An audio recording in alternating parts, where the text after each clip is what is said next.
Result आया था बेटा अपना एप्लीकेशन ऑफ बायोट-सावर्ट लॉ में first part magnetic field due to straight current carrying wire, और जो रिजल्ट हमने निकाले थे लास्ट क्लास में स्ट्रेट वायर के लिए वो मैं एक बार और मेंशन कर दूं, उसके बाद अपन आगे बढ़ेंगे। ये स्ट्रेट एक वायर है, ठीक है, और यहां से आर परपेंडिकुलर डिस्टेंस पे कोई पॉइंट है P, इस पॉइंट P पर मैग्नेटिक फील्ड देखना है, ठीक है ना। ये जो एंगल बन रहा है यहाँ पे, दिस एंगल इज θ2 और ये नीचे का एंगल कितना है, θ1 है, ठीक है ना। And direction of current is up, this is the direction of electric current. P point पे magnetic field by right hand thumb rule it is perpendicular inward direction, and magnetic field की value P point पर कितनी आएगी, formula आया था mu naught upon 4 पाई, फिर है I divided by R into sine θ1 plus sine θ2, या फिर अल्फा और बीटा के फॉर्म पे भी आप देख सकते हो। ये नीचे का एंगल अल्फा और ये ऊपर का एंगल बीटा है, तो फार्मूला एक और बन जाता है Vp is equals to mu naught upon 4 pi I divided by R, and this can also be written as cos alpha plus cos beta. So this is the special result जो हमने last class में derive किया था। आप याद रखो derivation, JEE वाले बच्चे याद रखें डेरिवेशन कैसे किए वो ध्यान रखो, नीट वाले बच्चे डायरेक्ट इस रिजल्ट को याद रखें। अब इसका एप्लीकेशन क्या, मतलब ये जो स्पेशल रिजल्ट आया इसको यूज कैसे करना है, ठीक है। ये जो स्पेशल रिजल्ट आया है इसको यूज कैसे करना है भाई, अगर मान लो ये वायर इनफाइनाइट लेंथ का हो जाए तो सिचुएशन क्या बनेगी, एक एंड पे अगर आपको कैलकुलेशन करना है तो सिचुएशन क्या बनेगी। तो इसके स्पेशल केस यहाँ पे जाएंगे, स्पेशल केस फर्स्ट अपन देखेंगे अगले पेज पे। इस पेज का स्क्रीनशॉट ले लो आप लोग सभी, वैसे तो कल की क्लास का ही है ये रिवाइज, लेकिन फिर भी स्क्रीनशॉट आप ले सकते हैं इसका। नमिता आज की क्लास आपको शेयर करनी है, नमिता? Yes sir. और ठीक है सर। है ना, इधर से कौन कर देगा, Charuta? Charuta? Yes sir, yes sir. तो अब इसके स्पेशल केस बेटा इसी के, तो इसमें स्पेशल केस क्या क्या आने वाला अभी देखो। पेज नंबर 2 पे मैं आ रहा हूँ, पेज नंबर 1 का स्क्रीनशॉट ले लो जल्दी से, आप ले लिए ना स्क्रीनशॉट? पेज नंबर 2 पे आते हैं। यस।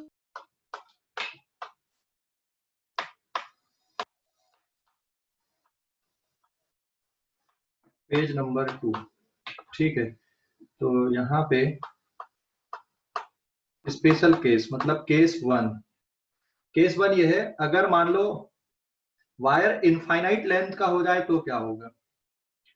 तो यहाँ पे केस 1 में आएगा magnetic field at a point due to straight magnetic field at a point, field at a point due to straight magnetic field at a point due to straight infinite length wire। Infinite length के wire के कारण आपको magnetic field देखनी है यहाँ पे।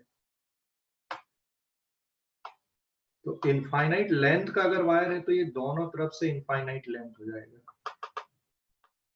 इधर तक भी इंफिनिटी तक चला जाएगा और ऊपर से भी इंफिनिटी, ठीक है ना। तो दोनों तरफ से इंफिनिटी हो जाएगा वायर की लेंथ।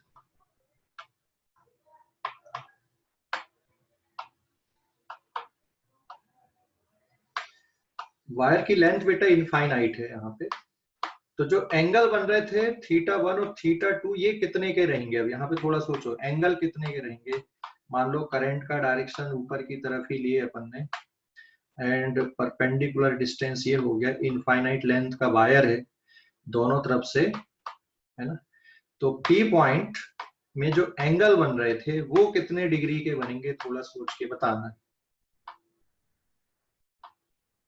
ये एंगल कितने के आएंगे, थीटा 1 और थीटा 2? अप्रोक्सीमेटली कौन बता रहा है? किसी ने जवाब दिया यहाँ पे। ये एंगल और ये एंगल कितने के हो जाएंगे? ये थीटा 1 है और ये थीटा 2 है, तो theta 1 and theta 2 30 degree each कैसे रहेगा बेटा? अगर दोनों तरफ से इनफाइनाइट लेंथ दिख रहा है तो 90 डिग्री हो जाएगा ना, ठीक है। अगर दोनों तरफ से इनफाइनाइट लेंथ है तो फिर एंगल कितने का बनेगा यहाँ पे? Then angle becomes theta 1 tends to pi by 2 as well as theta 2 tends to pi by 2. दोनों एंगल 90 डिग्री के हो जाएंगे ना, ठीक है। नियर बाय 90 डिग्री है, of course near by 90 degree, इसलिए मैंने टेंस टू लिखा है। और सिमिलरली अल्फा और बीटा जो एंगल थे, यहाँ पे अल्फा एंगल था आपका, यहाँ पे आपका बीटा एंगल आ रहा था। Alpha tends to 0 and beta angle also tends to 0।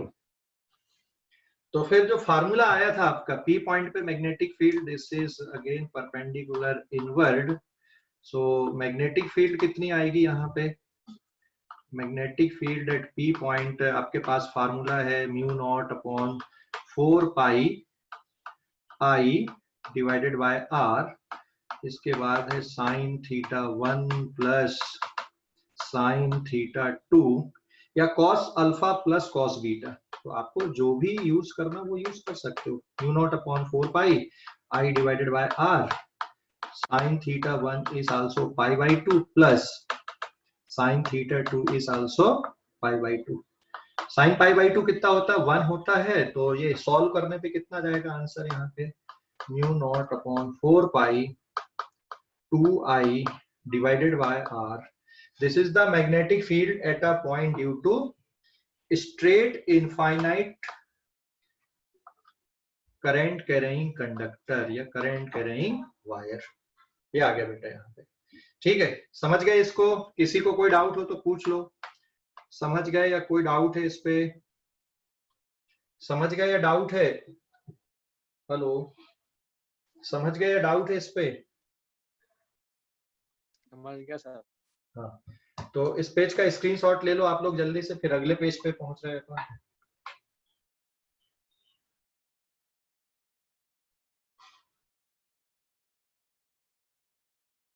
हो गया सर। हो गया, हाँ। ओके। अब पेज नंबर 3 पे आते हैं अपन। ये केस 1 हो गया जिसमें इनफाइनाइट स्ट्रेट वायर आपने देख लिया।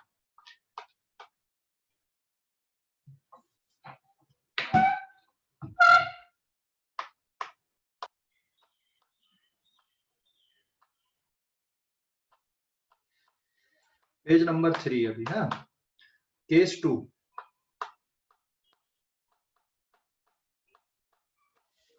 अगर मान लो आपका जो वायर है उसके एक एंड पे आप कैलकुलेशन कर रहे हैं, एक एंड पे, ठीक है। एंड एक एंड मतलब यहाँ पे आ गया आपका perpendicular distance, this is the point P, और डायरेक्शन यहाँ पर भी परपेंडिकुलर इनवर्ड आएगा। तो एक ही एंगल बच रहा है। एक एंगल कितने डिग्री का हो गया यहाँ पे? एक एंगल कितने डिग्री का हो गया? ये एक ही एंगल बचा ना, theta 2। Theta 2 is equal to theta 1 कितने डिग्री का बन गया यहाँ पे? 0 डिग्री का बन गया। तो what is the formula here? इसमें अब फार्मूला क्या आएगा? पी पॉइंट पे मैग्नेटिक फील्ड का, पी पॉइंट पे मैग्नेटिक फील्ड का फार्मूला किस पे रिड्यूस हो जाएगा? अभी एक एंड पे आप देख रहे हो, तो एक एंगल हो गया आपका 0 और एक एंगल बचा है। तो magnetic field at P point will be given by mu naught upon 4 pi I divided by R. Formula is sine theta 1 plus sine theta 2। इसमें एक एंगल आपका 0 हो गया है, so mu naught upon 4 pi I divided by R, या फिर ये beta अकेला बचा है यहाँ पे, है ना। तो एक एंगल 0 मतलब साइन 0, या फिर जो दूसरा एंगल था यहाँ पे alpha, alpha is equal to pi by 2 है, sine 0 plus sine theta. So the result is magnetic field at P point will be given by mu naught upon 4 pi I upon R. आप sin theta लिख सकते हो, या फिर magnetic field at P point will be given by mu naught upon 4 pi I cos beta divided by R आप लिख सकते हैं, ठीक है। cos बीटा, क्योंकि cos अल्फा इस 90 डिग्री, cos अल्फा हो जाएगा 0, तो उसको लिखने की जरूरत नहीं है। अब यहीं पे अपन एक और केस देख ले रहे हैं, केस 3। ओके, केस 3 यहाँ पे अपन देख ले रहे हैं। केस 3 में अब एक एंड से आप इनफाइनाइट बना दो वायर पे, एक एंड से आपने इनफाइनाइट बना दिया और एक एंड पे आप कैलकुलेशन कर रहे हैं इसका मैग्नेटिक फील्ड का। जैसे ये आपने वायर लिए और एक तरफ से ये इनफाइनाइट लेंथ है वायर की,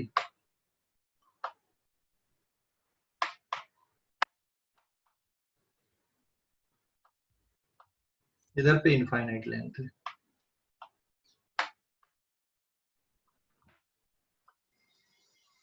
ठीक है ना।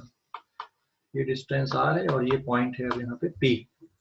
फिर से अब आपको मैग्नेटिक फील्ड देखना है। अभी डायरेक्शन मैंने अंदर इसलिए लिया, करंट का डायरेक्शन ऊपर है, करंट का डायरेक्शन यहाँ पर भी ऊपर है, पी पॉइंट पे मैग्नेटिक फील्ड फिर से कितनी आएगी। अब फार्मूला क्या बनेगा बताओ जल्दी से, यहाँ पे क्या बनेगा फार्मूला, थोड़ा सोचो और बताओ।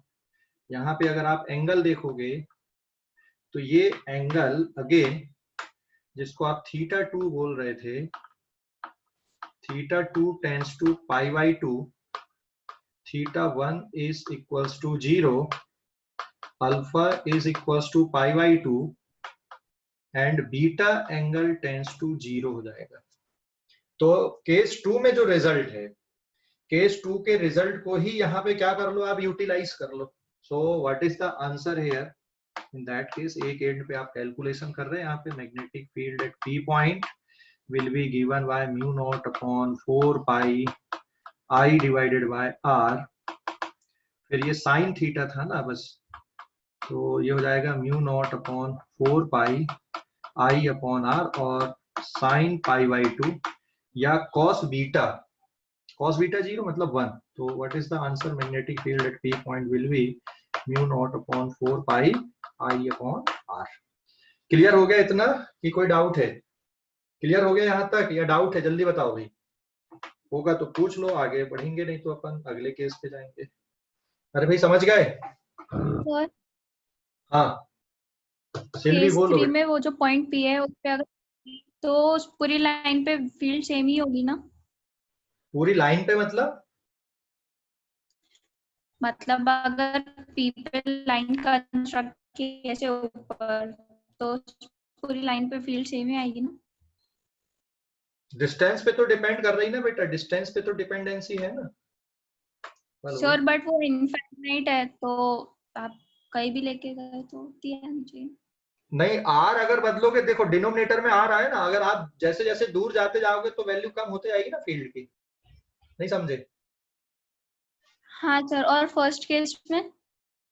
फर्स्ट केस मतलब कि ये इस पे यहाँ भी तो आ रहा है ना, देखो डिस्टेंस पे डिपेंडेंसी तो है ही ना। आप जैसे जैसे डिस्टेंस दूर करते जाओगे फील्ड की स्ट्रेंथ क्या होते जाएगी, कम होते जाएगी।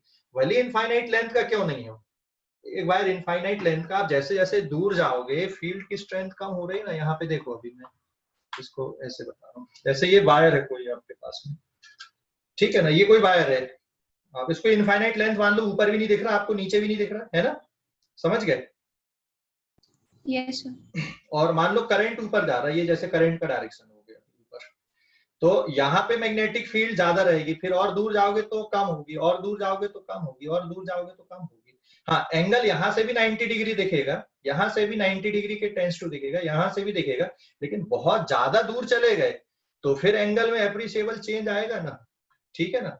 अगर इनफाइनाइट नहीं बचा तो इनफाइनाइट का मतलब आपको देखना है कि भाई जैसे ये फाइनाइट लेंथ का भी वायर है तो ये भी इनफाइनाइट, देखो ये पेन भी इनफाइनाइट लेंथ का हो जाएगा। कब होगा? अगर आप पॉइंट बहुत पास में देख रहे हो, तो यहां से जब आप एंगल देखोगे तो 10 to 90 वाला देखेंगे, लेकिन यहां से आप ऑब्जर्व कर रहे हो तो एंगल 90 के थोड़ी बनेंगे फिर दोनों। समझ गए? पॉइंट को मतलब वहां पे ही लाइन पे घुमाना है, ऐसे पीछे शिफ्ट नहीं करना, हॉरिजॉन्टल शिफ्ट नहीं, वर्टिकल शिफ्ट। वर्टिकल शिफ्ट मतलब ऐसा ऊपर? हाँ सर। इनफाइनाइट लेंथ है तो, हाँ देख इनफाइनाइट लेंथ है तो यहाँ पर भी उतनी फील्ड रहेगी, यहाँ भी उतनी रहेगी, यहाँ भी उतनी रहेगी, जब तक इनफाइनाइट दिख रहा। अगर तुम एक एंड पे आ गए यहाँ पे तो फिर तो बदल गई ना। लेकिन जब तक आपको इनफाइनाइट दिख रहा है दोनों तरफ तो फिर कोई फर्क नहीं पड़ रहा है। अभी क्लियर हो गया? हाँ सर, तो केस 3 में भी ऐसा ही होगा ना?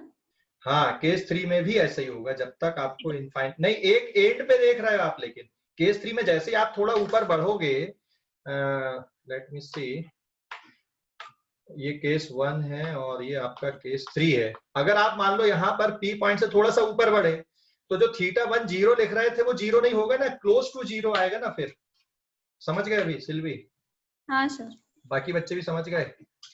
जैसे ये एक एंड आपको दिख रहा, वायर का ऊपर का नहीं दिख रहा है, एक एंड दिख रहा है, आप यहाँ पे मेजरमेंट ले रहे हैं, लेकिन जैसे ही ऊपर गए तो यहाँ से फिर एंगल बनेगा ना, जीरो थोड़ी रहेगा। आप यहाँ पे हो तो जीरो है θ1, थोड़ा ऊपर गए तो जीरो कैसे रहेगा फिर θ1, कुछ एंगल बनेगा ना फिर। क्लियर हो गया अभी कि नहीं? हाँ और मान लो वायर में करंट ऊपर की तरफ फ्लो हो रहा है तो जो मैग्नेटिक फील्ड है, जैसे ये स्ट्रेट वायर आपको दिख रहा है, मैग्नेटिक फील्ड कैसी यहाँ पे बहुत सारी सर्कुलर लूप है, इनफाइनाइट एक प्लेन पे, उसके जस्ट ऊपर वाले प्लेन पे इनफाइनाइट सर्कुलर लूप है, एक दूसरे के पास से पास हो रही है। मतलब यहाँ पे जो फील्ड है वही यहाँ पर भी उतनी होगी, यहाँ पर भी उतनी होगी, लेकिन डायरेक्शन बदलेगा। राइट हैंड थंब रूल आप ऐसा लगाओगे, करंट ऊपर फ्लो हो रहा है तो उंगलियों की जो कर्ल है, कर्ल ऑफ फिंगर आप जिसको बोल रहे हैं ना, वो मैग्नेटिक फील्ड बता रही। तो यहाँ पे सर्कुलर लूप में मैग्नेटिक फील्ड बन रही, फिर बाहर। अगर ये प्लेन है, ये प्लेन रहोगे तो यहाँ पे सर्कुलर लूप है, ये प्लेन ले रहे हो तो यहाँ पे सर्कुलर लूप है। अभी समझ गए? तो यहाँ से आप जैसे जैसे दूर जाओगे फील्ड की स्ट्रेंथ क्या होते जाएगी, कम होते जाएगी। क्लियर हो गया अभी कि डाउट है किसी को? क्लियर हो गया? फाइनाइट लेंथ का वायर और आप एक एंड पे कैलकुलेशन कर रहे हैं, मतलब इसको वायर ले ले आप, चलो फाइनाइट लेंथ का वायर यही है, मान लो ऐसा, यहां तक आपको वायर दिख रहा है, ये इधर से और ये इधर से, और आप कैलकुलेशन यहाँ पे कर रहे हो, ये अभी दिख रहा है पेन, यहाँ पे आप कैलकुलेशन कर रहे हो, ठीक है ना, इसके स्विच के पास में, और स्विच के पास कैलकुलेशन कर रहे हो यहाँ पे, तो ये एक एंड हो गया। तो नीचे का जो एंगल है जिसको आप θ1 बोल रहे थे वो जीरो है, अल्फा की वैल्यू कितनी हो गई वहां पे, 90 डिग्री हो गई। ये देख थोड़ा सा ऊपर उठा ले, अब यहाँ पे देख, अब थोड़ा सा अगर तुम ऊपर उठाते हो यहाँ पे, चल ऊपर के पोर्शन को मत देख, नीचे के पोर्शन को देख, यहाँ पे कुछ एंगल दिख रहा है, ये θ1 था, ये एंगल θ1 है, थोड़ा और नीचे आ जा तो θ1 कितना हो जाएगा अब यहाँ पे, θ1 ये और छोटा हो गया, और पास में आ जा, और पास में अगर आ गया तो ये जो θ1 है और छोटा हो गया, और जो अल्फा है वो बड़ा होता जा रहा है, और पास में आ जा तू यहाँ पे अभी बिल्कुल, और एकदम इतने पास पे देख, तो एकदम इतने पास में देखोगे तो यहाँ पे देखो अभी θ1 कैसा दिख रहा है आपको, बहुत छोटा एंगल दिख रहा है, और अल्फा की वैल्यू बढ़ते जा रही, और पास में आ जा, तो अभी देखो θ1 बिल्कुल छोटा सा हो गया है ना, और अल्फा की वैल्यू अब लगभग 70-85 के आसपास हो गई, और बिल्कुल एंड से आप कैलकुलेशन कर रहे हैं परपेंडिकुलर डिस्टेंस पे, तो एंगल कुछ बच रहा है क्या यहाँ पर का, θ1 वो तो जीरो हो गया ना, और अल्फा की वैल्यू 90 डिग्री हो गई। अभी क्लियर हो गया? हाँ या ना? हाँ सर। सचेत एंड बाकी बच्चों को किसी को डाउट बचा अभी उस पे? हेलो, हो गया क्लियर? Yes sir. तो this is for case 1, case 2, case 3। सारे केसेस समझ में आ गए आपको, कौन से केस क्यों लिखे, है ना? तो आपके पास एक्चुअल फार्मूला कौन सा था, फाइनाइट लेंथ का वायर था ये, ठीक है, ये आपके पास एक्चुअल केस था जिसमें इसका डेरिवेशन अपन ने किए थे, मैंने ये बोला था कि इस रिजल्ट को आपको याद रखना। उसके बाद केस 1 में अपन ने क्या कर दिए, वायर को दोनों तरफ से इनफाइनाइट लेंथ का बना दिए, तो θ1 tends to π/2, θ2 tends to π/2, but alpha and beta tends to कितने हो गए आपके, जीरो हो गए। तो ये केस 1, उसके बाद आप एक एंड पे कैलकुलेशन कर रहे हो, तो ये केस 2 एंड देन केस 3, एक एंड लेकिन इनफाइनाइट लेंथ का वायर है। ठीक है, समझ गए अभी कि डाउट है? हेलो, समझ गए या डाउट है? समझ गए। हाँ, इस पेज का स्क्रीनशॉट लेना अब आप लोग, पेज नंबर 3 का। ले लिया सर। हाँ, पेज नंबर 4।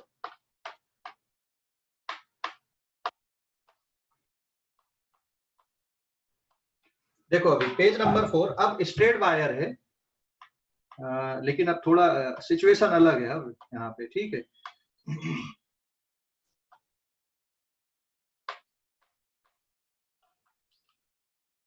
ये स्ट्रेट वायर आपको दिख रहा है, इसको भी आप केस कंसीडर कर लेंगे। ये ऐसा, इसको बाद में ड्रॉ करते हैं।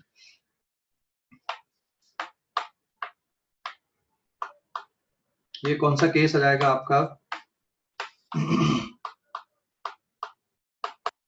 केस 4। ठीक है ना? आप बेटा यहाँ पे जो परपेंडिकुलर डिस्टेंस आप देख रहे हो वो कुछ नीचे पे है, नीचे से आप मेजरमेंट ले रहे हो, मतलब एकदम एंड पे नहीं है, ये है परपेंडिकुलर डिस्टेंस ऐसा। लेकिन वायर, ये परपेंडिकुलर डिस्टेंस अब आपका आर दिख रहा है। वायर कहां से कहां तक है आपका? Wire is from A to B, A से बी तक वायर है, लेकिन आप नीचे से कैलकुलेशन कर रहे हैं ये यहाँ पे। तो इसको कैसे कैलकुलेट करोगे? और फिर पी पॉइंट पे आप मैग्नेटिक फील्ड देख रहा है, ये तो ठीक है, परपेंडिकुलर इनवर्ड ही आएगी यहाँ पे अगर करंट ऊपर की तरफ फ्लो रहा है। कोई सजेस्ट करेगा कैसे करोगे? याद है मैग्नेटिक मूवमेंट में भी ऐसे ही कुछ हुआ था, जहां पे करंट नहीं था तो करंट मान लिए थे अपन ने ऊपर के डायरेक्शन और नीचे के डायरेक्शन में, और एक स्ट्रेट वायर आपने ले लिए थे। तो इसमें भी क्या करोगे आप? सुपरपोजिशन प्रिंसिपल टाइप से अडॉप्ट करोगे। आप मान लोगे कि पूरा वायर है ये, और जिसमें ऊपर के डायरेक्शन में भी करंट जा रहा है यहाँ पे, ये ऐसा, और नीचे के डायरेक्शन में भी उतना ही करंट आ रहा है वापस। तो यहाँ पे कितना करंट हो गया ओवरऑल? ऊपर भी आई चला गया और नीचे भी आई आ गया है, तो कितना करंट हो गया ओवरऑल? आई चला गया, नीचे भी आ रहा है और आई ऊपर भी जा रहा है, कितना करंट हो गया बेटा? 0 हो गया ना। यहाँ पे आप उस पॉइंट को ओ कंसीडर कर सकते हो जहां से अपने स्टार्ट लिए। तो अब ये 2 पार्ट का कैलकुलेशन हो जाएगा पूरा। अभी देख लो, तो O से लेकर B तक आपके पास एक वायर हो गया, और एक हो जाएगा आपका O से लेकर A तक का वायर, और आप एक एंड पे कैलकुलेशन कर रहे हैं। ठीक है, तो O से लेकर B तक, 1 मिनट,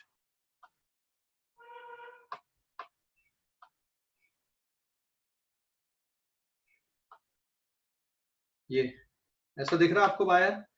तो अब आपके पास जो एंगल्स हैं बेटा, एक एंगल ये हो गया और एक एंगल ये हो गया आपका।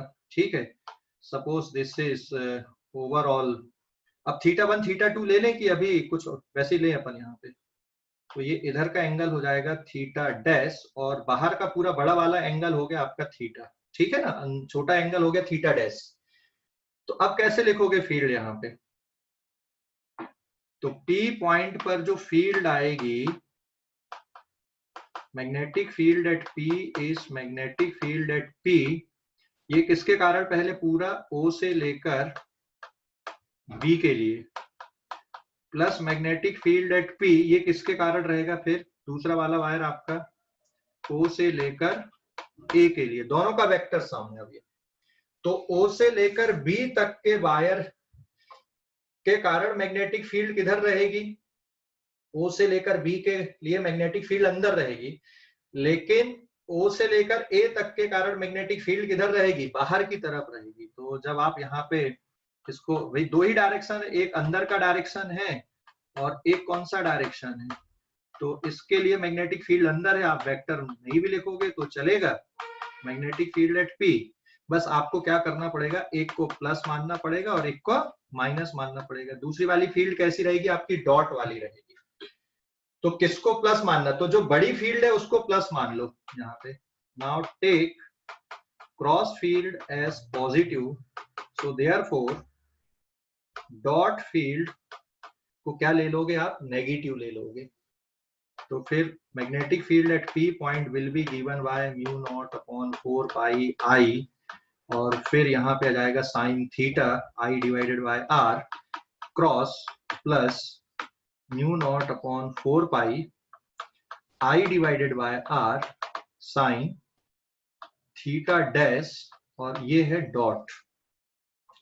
तो म्यू नॉट अपॉन 4 पाई जो टर्म है आपका, mu naught upon 4 pi I by R, ये तो दोनों में है, सेम टर्म है, आई अपॉन आर, ये बाहर निकाल दोगे तो यहाँ पे क्या हो जाएगा, sine theta minus sign theta dash.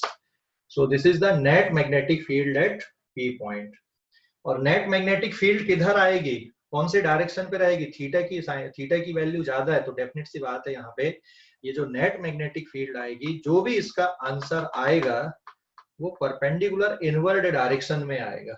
ठीक है, क्लियर हो गया या डाउट है इस पे, बताओ जल्दी से भाई, क्लियर हो गया या डाउट है? हेलो, अरे समझ गए या डाउट है अभी भी इस पे? हेलो, समझ गए या डाउट है बेटा इस पे? हेलो,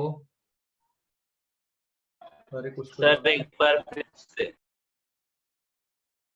कौन सी वाली स्टेप से बेटा? Sir second. फर्स्ट वाला समझ गया तू, मैग्नेटिक फील्ड एट पी, दोनों बात। अच्छा, सुपरपोजिशन प्रिंसिपल समझ गया कि नहीं? सुपरपोजिशन प्रिंसिपल, आपका वायर कहां से कहां तक था, आपका एक्चुअल वायर कौन सा है, which is actual wire? Actual wire है ए से लेकर बी तक, समझ गए ना?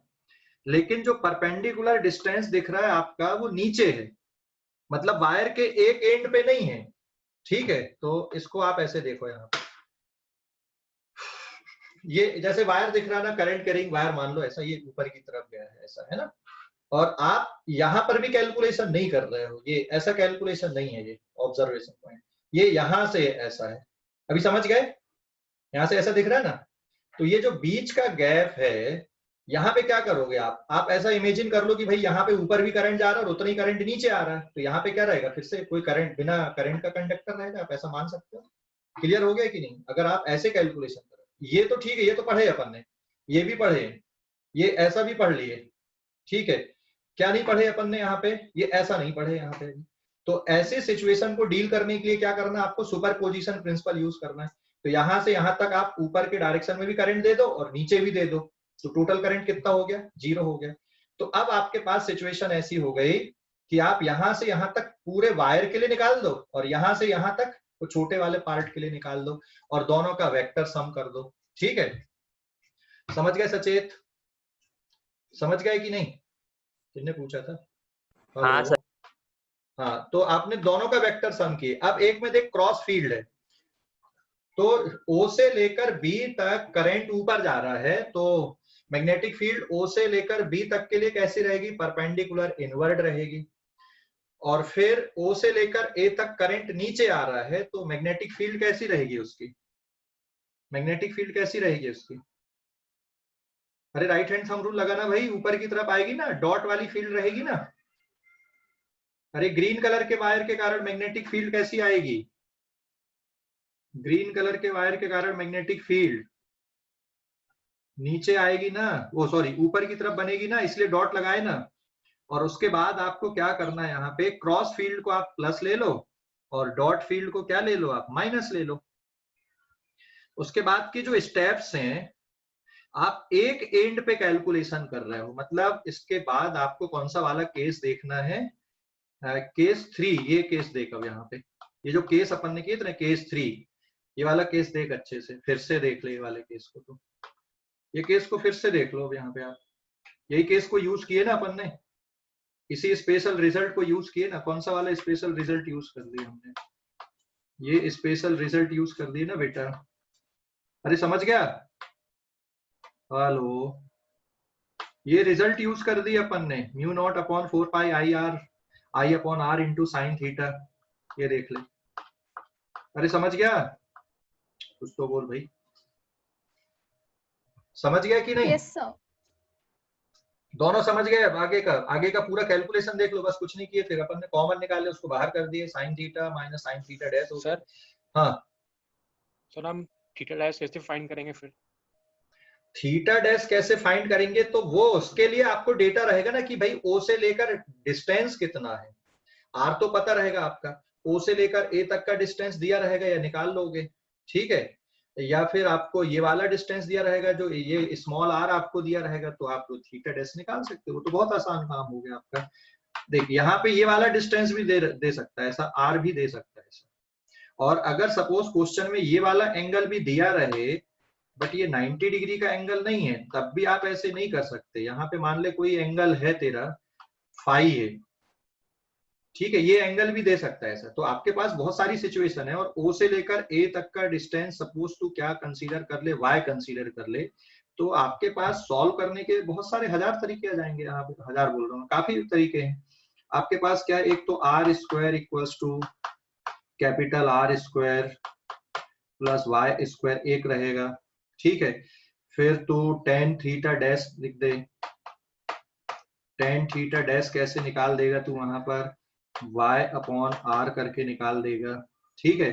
अगर फाई एंगल दिया है तो जो अंदर का एंगल दिख रहा है तेरे को, ये अंदर का एंगल, ये सपोज फाई डैश है, तो फाई डैश की वैल्यू क्या आ जाएगी, पाई माइनस फाई हो जाएगी।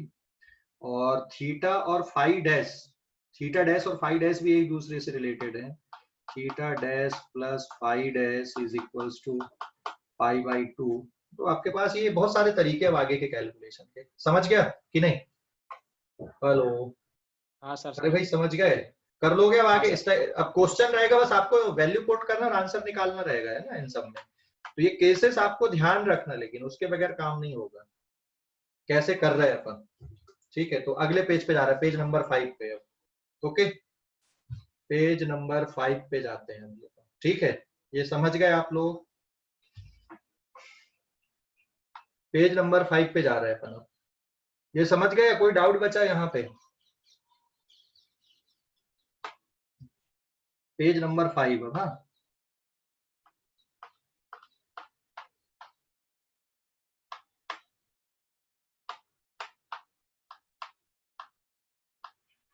देखो अभी पेज नंबर 5 पे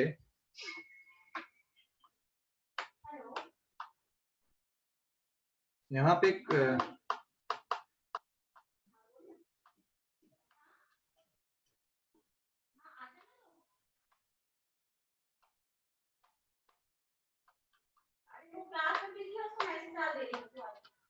ठीक है, यहाँ पे आप ले लोगे। अगर मान लो पॉइंट यहाँ पर है पी पॉइंट, उसी लाइन पे आ रहा पी पॉइंट, तो यहाँ पे मैग्नेटिक फील्ड कितनी होगी लाइन पे? अगर है करंट कैरिंग वायर आपका ऐसा दिया हुआ है, ठीक है, और पी पॉइंट उसी लाइन पे है, so what is the magnetic field at this point? Biot Savart law आप लगाओगे, एंगल कुछ बनेगा क्या, आई डी एल की वैल्यू क्या आएगी? अगर मान लो यहाँ पे आप छोटा सा करंट एलिमेंट ले रहे हो, आई डी एल ऊपर की तरफ, तो इसके कारण बेटा यहाँ पे magnetic field d B equals to mu naught upon 4 pi I D l sine 180 degree का एंगल रहेगा, ये साइन 180। और ये डिस्टेंस मान ले तुम्हारा यहाँ से यहाँ तक का कितना है, आर है, तो साइन 180 तो ऑलरेडी जीरो हो जाता है। तो फिर इस पॉइंट पे या फिर ऊपर लाइन पे आप कोई पॉइंट ले रहे हो, ठीक है, यहाँ कहीं पे, तो मैग्नेटिक फील्ड कितनी आएगी? पी पॉइंट है या फिर कोई क्यू पॉइंट है यहाँ पे लाइन पे, ठीक है ना, कितनी रहेगी magnetic field? Total magnetic field कितनी रहेगी? आई डी एल के लिए भी इतनी है, क्यू पॉइंट पे भी मैग्नेटिक फील्ड जीरो है, और यहाँ पे पी पॉइंट पर भी मैग्नेटिक फील्ड कितनी है? जीरो। समझ गए अभी? अरे भाई समझ गए इसको? आप वायर की लाइन पे अगर देखोगे तो टोटल मैग्नेटिक फील्ड कितनी आएगी? वायर की लाइन पे हमेशा जीरो रहेगी। टोटल मैग्नेटिक फील्ड मतलब पूरे वायर के लिए भी जीरो रहेगी। स्मॉल एलिमेंट के कारण तो जीरो है, लेकिन पूरे वायर के कारण भी टोटल फील्ड कितनी आएगी, लाइन पर 0 आएगी। ठीक है, समझ गए इस नोट को? हाँ सर। हाँ, ले लो अभी इस पेज का भी स्क्रीनशॉट ले लो आप लोग। अगले पेज पे जा रहे हैं अपन अब।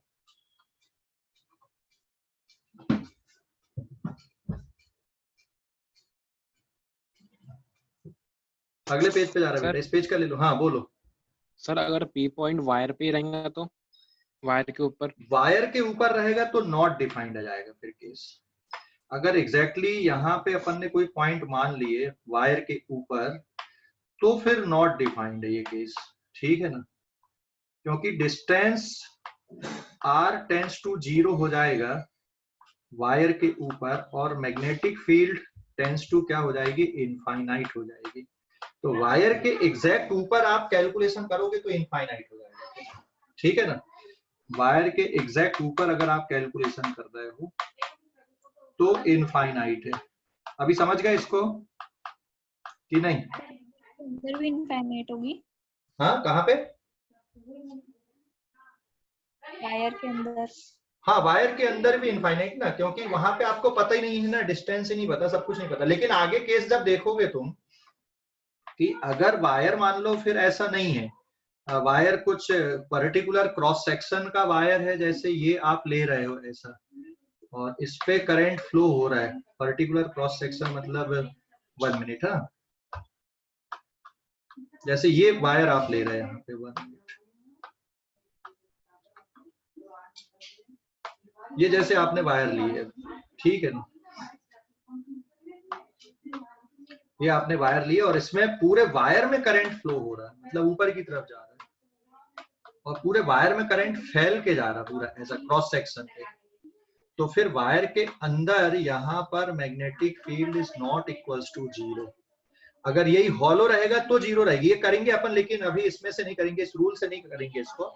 इसके लिए अपन एम्पियर सर्किट ला करेंगे ना, तब मैं एक्सप्लेन करूंगा इन सब में। जैसे अपन ने कहाँ पे किया था, जब अपन गॉस थ्योरम पढ़ रहे थे, गॉस ला लगा रहे थे, तब वहां पे अपन ऐसे कैलकुलेशन कर रहे थे। तो इसमें current density J is equals to I upon क्या लिखोगे आप, पाई आर स्क्वायर यूज कर लोगे, जहां पे R क्या हो गई, वायर की रेडियस हो गई। फिर आप यहाँ पर भी जैसे कोई पॉइंट आ रहा है R, तो यहाँ पर भी magnetic field is not equals to 0, मतलब वो कैलकुलेशन तो ऐसे ही आएगा फिर। ठीक है, अभी समझ गए कि नहीं?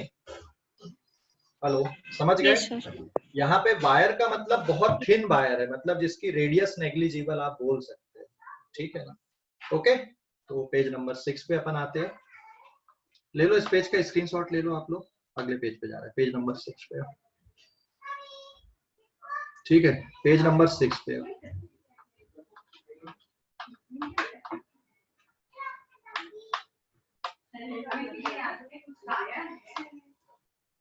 Page number 6। हाँ, अब अपन क्वेश्चंस देखते हैं। अभी जो एप्लीकेशन पढ़े अपन है उससे रिलेटेड क्वेश्चन अगर देखें अपन, जैसे मान लो आपने एक क्वेश्चन ये ले लिया, ये एक स्क्वायर लिए अपन ने बेटा, ठीक है ना, this is N E square frame, और इस स्क्वायर में वायर में, इस स्क्वायर वायर में करंट कैसा फ्लो हो रहा है, क्लॉकवाइज डायरेक्शन में फ्लो हो रहा है। स्क्वायर वायर, वायर की साइड किसके बराबर है, ए के बराबर वायर की साइड है। यहाँ पे वायर का सेंटर सपोज कहाँ पे ले लिया आपने, ओ पे वायर का सेंटर ले लिए। अब आप कैलकुलेशन कर लो इसको।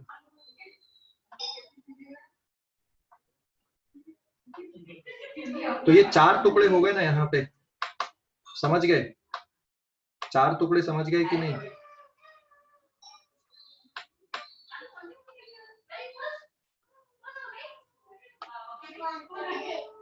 ठीक है, वायर को आप 4 पार्ट में इमेजिन कर लो। पहले तो आप पूरे नाम दे दो वायर के, P Q R S, P Q R then S.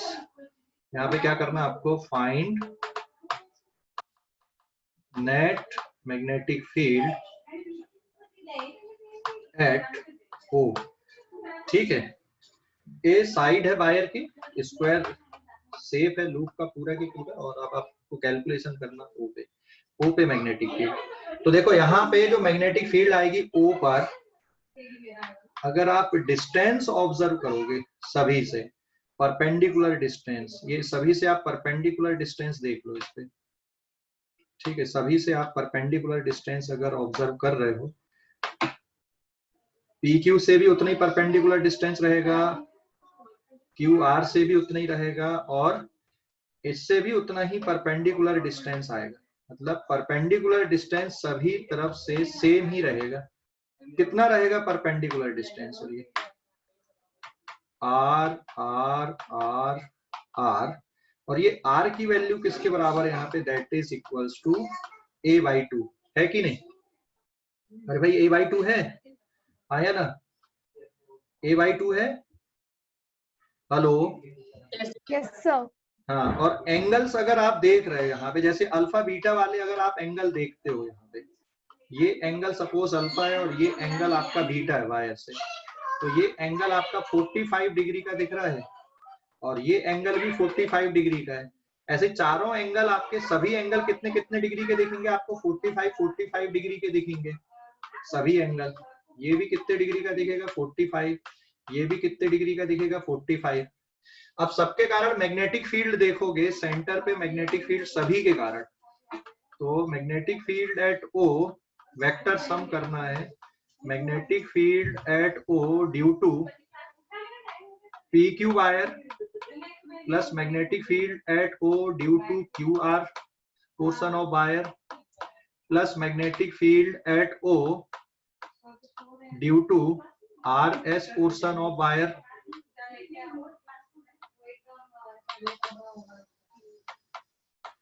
इसके बाद मैग्नेटिक फील्ड ड्यू टू, कौन सा पोर्शन बचा अभी आपका? एक और पार्ट बचा वायर का, ड्यू टू SP। तो ये 4 पार्ट है मतलब वायर के, ठीक है, बिल्कुल आइडेंटिकल आपको दिख रहे हैं। तो मैग्नेटिक फील्ड कितनी आएगी सभी के कारण, और डायरेक्शन क्या रहेगा? अगर आप राइट हैंड थंब रूल लगाते हो तो सबके कारण डायरेक्शन परपेंडिकुलर इनवर्ड आ रहा है, ठीक है ना? सभी के कारण इनवर्ड आ रहा है, तो इसको आप B1 मान लो, इसको आप B2 मान लो, इसको आप B3 मान लो, इसको आप B4 मान लो।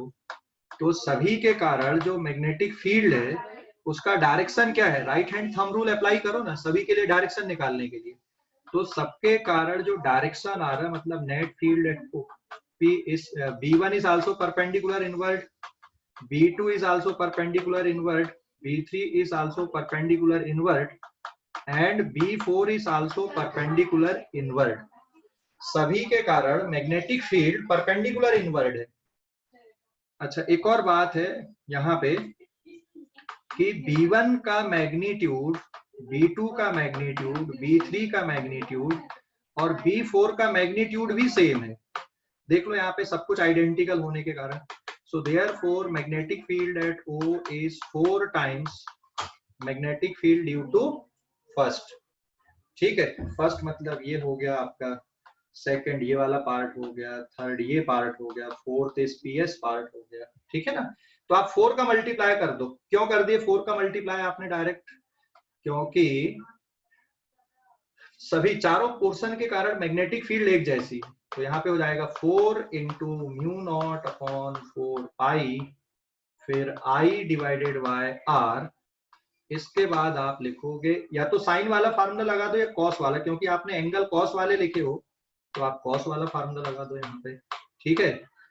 तो यहाँ पे आपके लिए आ जाएगा this is cos alpha plus cos beta and 45 degree होता 1/√2, so this is 4 into mu naught upon 4 pi I divided by R, and this is cos 45 degree plus again there is a cos 45 degree। Final answer किसी बच्चे ने निकाल भी दिया लगता है, ये यूजित ने आंसर भी निकाल दिया इसका। तो टोटल मैग्नेटिक फील्ड कितनी आ गई बेटा यहाँ पे? B naught is equal to 4 times mu naught upon 4 pi, ठीक है?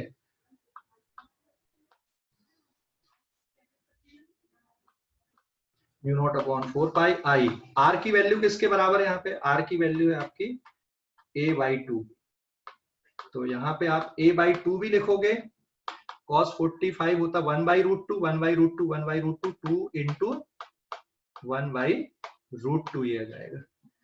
तो overall the answer is V0 equals to, मैं पूरा सिंप्लीफाई कर दे रहा हूं, यहाँ पे √2 बचेगा 4 2 जा 8, μ0 अपॉन 4 पाई को कुछ मत करना क्योंकि कांस्टेंट वैल्यू है, तो इसको आप लिखो 8√2 μ0 upon 4 pi I upon a, so this is the final answer here. ठीक है, ये फाइनल आंसर आया यहाँ पे, देख सकते हो बेटा, ये फाइनल आंसर आया 6th केस का। ये क्वेश्चन भी आप समझ सकते हैं इसको, किसी को कोई डाउट हो तो पूछ लो भाई। यहाँ पे कोई डाउट है इस पे? हेलो, कोई डाउट है? नो सर, कैलकुलेशन में कोई डाउट है किसी को? नहीं है? नहीं है? समझ गए पूरा? समझ गए ना? पूरा समझ गए इसको? अब इसमें ना जो क्वेश्चन होते बहुत आपको ऐसे वैरायटी बना देते क्वेश्चन की, बहुत ऊटपटांग वैरायटी बना देते हैं, है ना, बट एक बेसिक आपने अगर पकड़ के रख लिया है तो फिर कैलकुलेशन और क्वेश्चन इसके बहुत आसान है। तो मैं अगले पेज पे एक क्वेश्चन बता रहा हूँ, आप लोग ट्राई करना इसका। पेज नंबर 7 पे मैं जा रहा हूँ यहाँ पे, ठीक है, पेज नंबर 7 पे। इस पेज का स्क्रीनशॉट ले लो जल्दी से। ले लिया सर।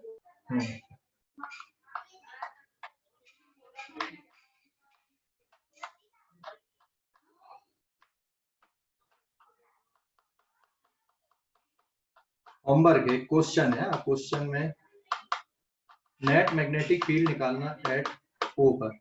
तो पहले आप केस समझ लो पूरा। यहाँ पे केस किस टाइप का है ये एक स्क्वायर वायर है, इसके अलावा